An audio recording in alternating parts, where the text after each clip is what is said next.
전과 기록상으로 아마도 강간죄가 있었을 겁니다. 살인이 목적은 아니죠.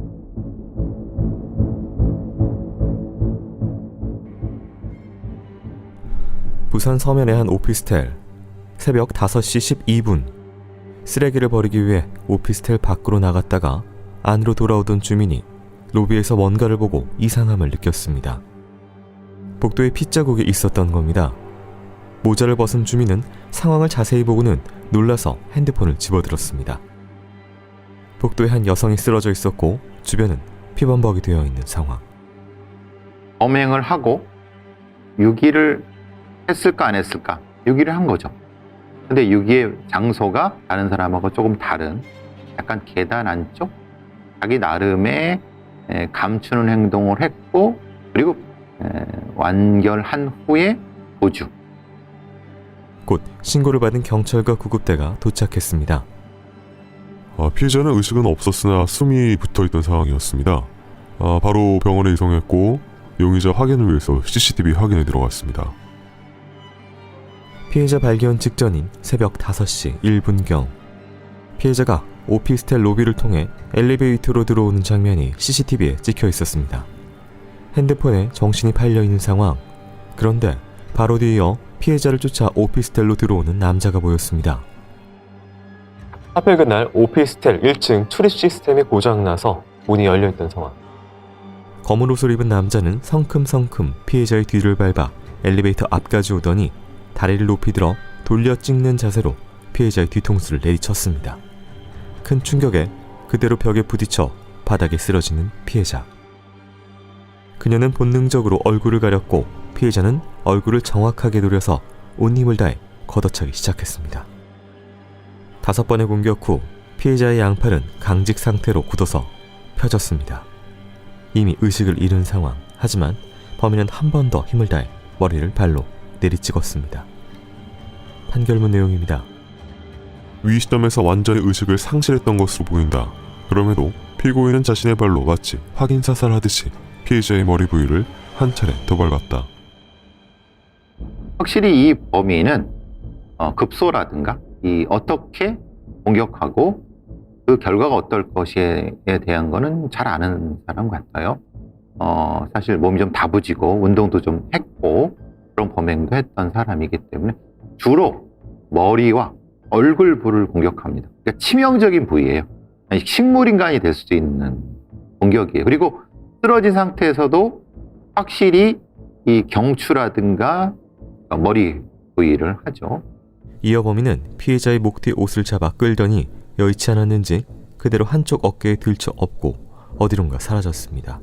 그가 사라진 곳은 CCTV가 없는 사각지역. 이곳에서 무슨 일이 벌어졌는지 끝내 확인되지 않았습니다.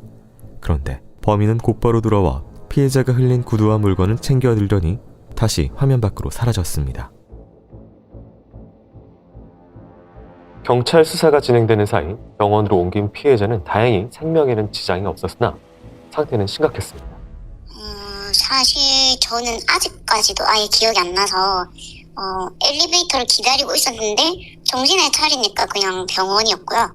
일단 온몸 구석구석이 퉁퉁 불어있고 멍으로 가득했거든요.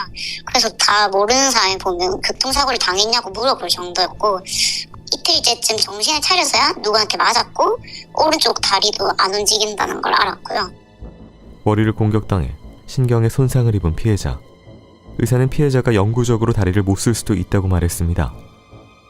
그런데 피해자는 나중에 수사 기록을 확인하면서 이상한 것을 발견했습니다. 피해자입니다.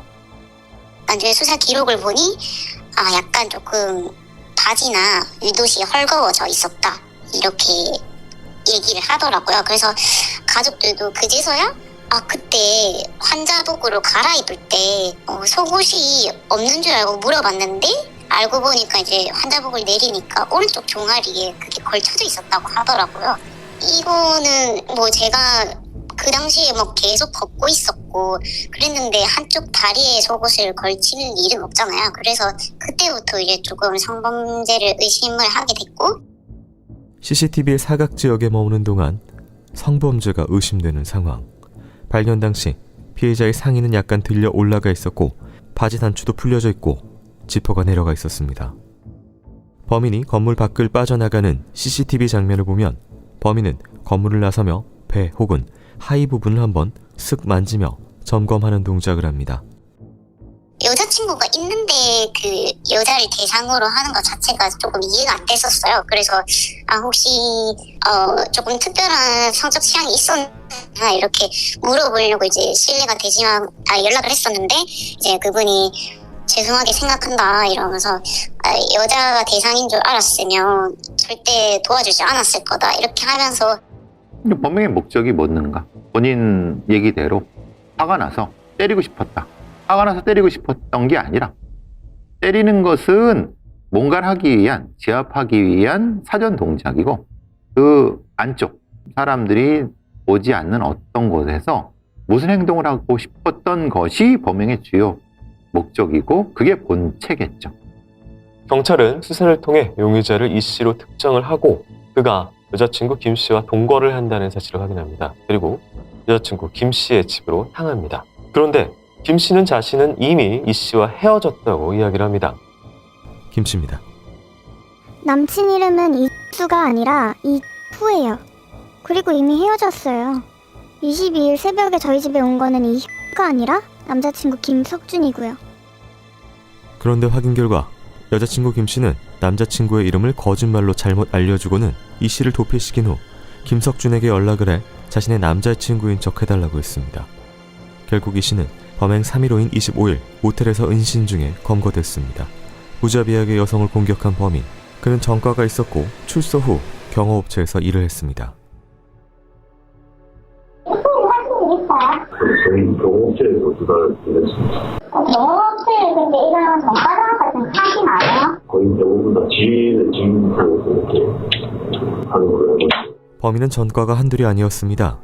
피해자입니다. 그냥 전과가 있나 보다 이렇게 생각을 했었는데 솔직히 안 저지르는 범죄를 찾는 게 더 빠를 정도였고 사람 머리를 찬 게 한두 번이 아니더라고요. 사람을 실신시키고 오토바이 퍽치기나 소매치기, 미성년자 성매수하는 사람 갈취하기, 보이스피싱에 주거침입에 특수상해, 특수절도에 그 전력을 보고 한동안 머리를 두들겨 맞은 것처럼 이 씨는 미성년자 때부터 꾸준하게 범죄를 저질러온 사람이었습니다. 이 씨는 도주 당시 자신의 폰을 끄고 여자친구의 폰을 이용해서 사건 관련된 기록을 검색했습니다. 그런데 그 검색어 기록 내용이 굉장히 묘했습니다. 사건 관계자입니다. 부산 강간 폭행, 성폭행 이런 걸 검색했더라고요. 본인은 직접 타이핑해서 누른 게 아니라 연관 검색어라고 주장하고 있고요. 여자친구 김 씨입니다. 성범죄 그런 건 줄 알았으면 안 숨겨줬죠. 그냥 술 먹고 싸웠다고 했어요. 그래서 피 묻은 옷도 빨고. 경찰과 이 씨의 신문 내용입니다. 폭행 사건 외에 다른 범행 검색한 이유는요? 혹시 동영상이 올라와 있는지 봤고 이전에 유사한 사건 형량이 얼마인지도 알아보려고 검색을 했습니다. 피의자는 폭행 사실에 대해 시인하는데 굳이 본인 범죄와 관련 없는 강간, 살인범죄에 대해 검색한 이유는요? 제 범행과 비교해보기 위해서 검색했습니다. 형량 비교를 해야 합니까? 그 본인이 전과 기록상으로 아마도 강간죄가 있었을 겁니다. 살인이 목적은 아니죠. 근데 이제 강간이라고 쓴 거는 아마도 이게 이제 범종으로는 강간으로 들어간다는 건 잘 아는 사람 같아요.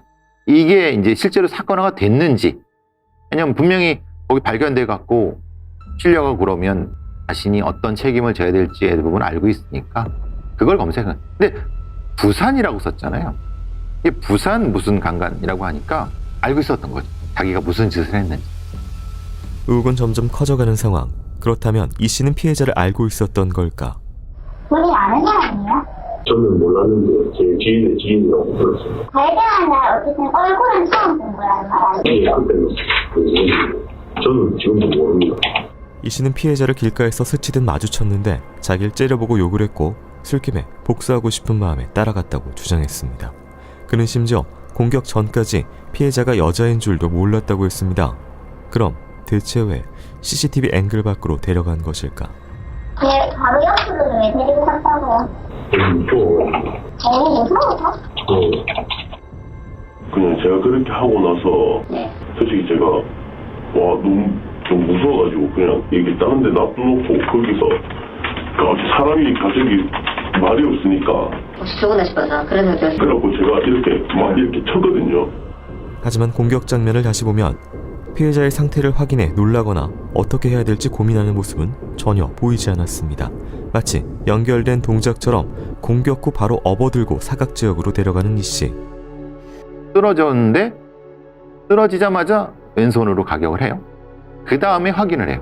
얼굴을 보면서.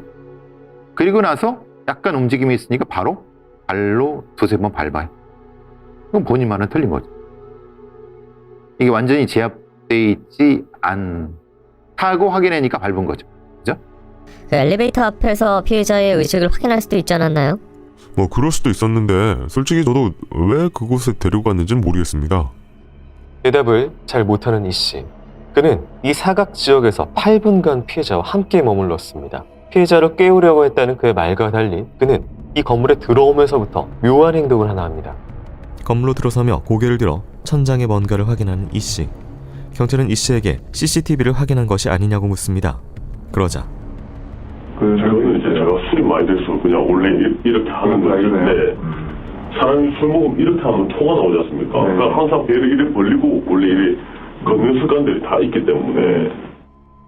하지만 그의 말처럼 정면을 보고 걷는 게 아니라 당시 이씨는 앞뒤로 고개를 돌려가면서 천장 전체를 훑어보며 확인하는 모습을 보였습니다. 선발이 비판은 누가 내렸어요? 잘 모르겠어요. 본인이 10분에 나가고 실이 문을 친구자가 목격을 하거든요. 2분 동안에 이렇게 피 찌르려고 있는 사람 다가가서 청바지 짚어 내리는 사람이 과연 있을까요? 근데 제가 내린 것도 아니지 않습니까? 다른 질문들과 달리 경찰의 성폭행 관련 질문에는 흥분하듯이 계속 자기가 먼저 말을 꺼내며 아니라고 부인하는 이씨. 그 상황에서 다른 사람이, 그러니까 그 범인 이외에 다른 사람이 어떤 그 피해자한테 별도의 성적 행위라든가 이걸 할 시간은 없었죠. 그리고 그럴 이유도 없었고, 그 안에 가서 안쪽으로 들어가서 뭘 했을까? 삽입강간이라고 생각을 하니까 시간이 짧은 거고, 그게 아니라 사실은 거기서 무엇인가 정신이 잃은 사람한테 욕을 하거나 무엇인 거기서 일종의 징계적인 행위, 의식적인 행위를 했을 수, 그러니까 그게 목적이었던 거예요. 범인의 진짜 범행 동기는 무엇일까? 이것에 관해서 추정할 수 있는 상황이 약 1시간 전에 있었습니다. 범행 1시간 전 여자친구와의 문자와의 내용에 따르면 범인은 당시 여자친구와 크게 싸웠습니다. 여자친구 김 씨는 화를 내면서 오지 말라고 했고 이 때문에 둘은 문자로 다툰 기록이 남아있습니다.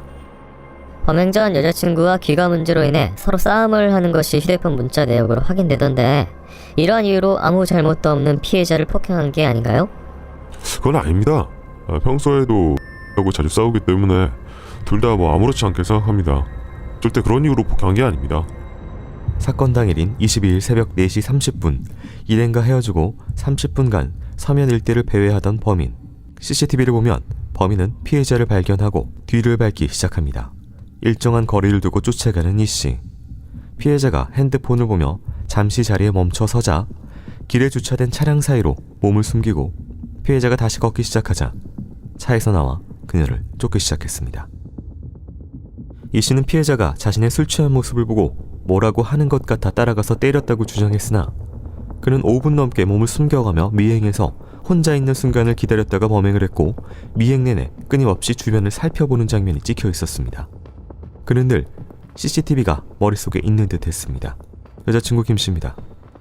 그냥 급 나가자고 하고 오빠가 분명히 형사들이 CCTV 보고 동선 딸 거다 뭐 이렇게 말을 해가지고 저도 얼떨결에 같이 나갔습니다. 그는 범행 현장에 들어서면서도 천장에 CCTV를 찾는 듯한 모습을 보였습니다. 분노의 감정이라는 이씨의 지나치게 계획적이고 차분한 움직임. 그러니까 우리가 계획성이라고 하면 여러 가지 계획성이 존재합니다.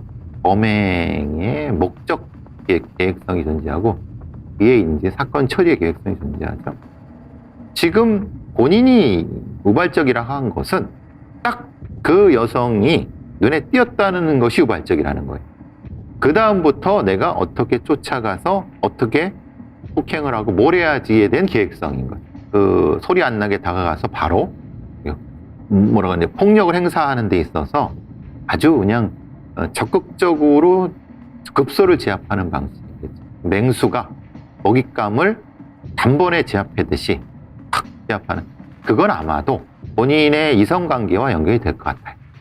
그렇게 대량의 폭력으로 타인을 지배하거나 무엇인가를 하는 그런 종류의 인간성을 가진 사람 같아요.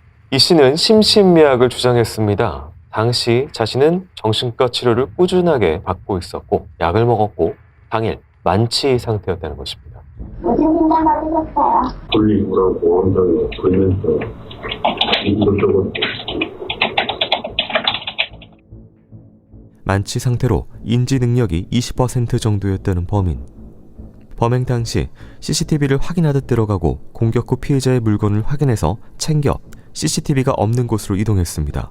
경찰도 앞뒤가 안 맞는 진술을 지적했습니다. 일괄적으로 기억이 나거나 기억이 안 나는 것이 아니라 본인에게 유리한 부분만 기억하고 있는 범인. 사건 관계자입니다. 이 주체폭력범들을 보면은 뭐 일반적으로 이곳저곳을 막 마구잡이로 때리지 뭐 급소만 정확하게 노려서 한 곳만 때리지 않습니다. 지금 이 피의자는 머리만 정확하게 노려서 때리는 이 장면이 보이시죠? 결정적으로 이 씨는 범행한 건물을 나가다가 굉장히 중요한 행동을 합니다. 1층 문을 지나치다가 뭔가 생각이 난 듯 1층의 입구 문을 닫기 위해 돌아서서 문을 닫고 도주하는 장면이 찍혀 있었습니다.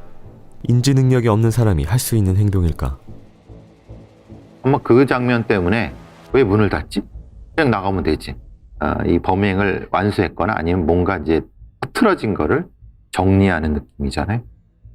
그런 습성이 배어 있는 것 같고, 심신미약이라고 하는 것은 의미가 없죠. 왜냐하면 이 범인은 오래전부터 자신의 불안감이라든가 이런 것을 술이나 약으로 해결한 사람이에요. 그건 그러니까 아파서 해결한 게 아니라 거꾸로죠.